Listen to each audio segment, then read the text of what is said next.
I have this huge map on my living room wall. It's a real map of a fictional world. It's an educational map depicting various geographic concepts. And maybe you've seen maps like this before. There exists quite a few.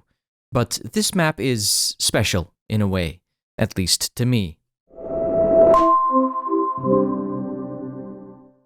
Because despite it being completely fictional and made up by its creators, the longer you look, the stranger the decisions they made become.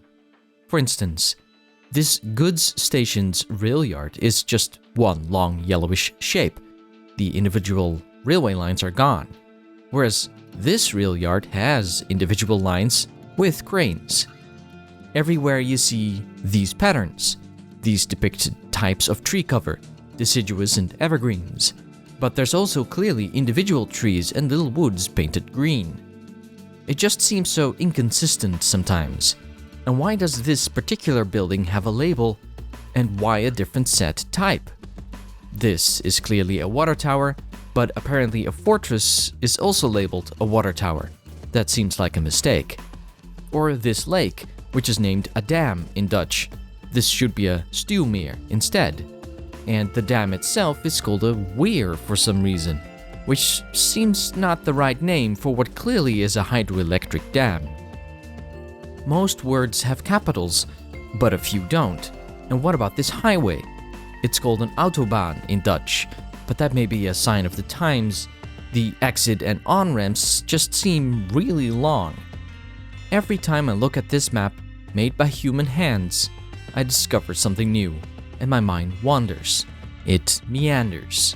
Usually, looking at a map, it goes to places that this map is telling me exist.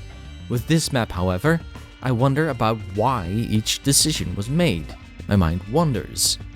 And that's another thing that's so great about modern maps. Maps from 1850 until about the turn of the millennium. There is still a lot of craftsmanship involved in making these maps. And there are a lot of them. And they can be stylistically very distinctive. One had to actually draw these maps and then use analog printing techniques to reproduce these. Often little human or technical mistakes crept in that way. You could still find the maker's influence in them.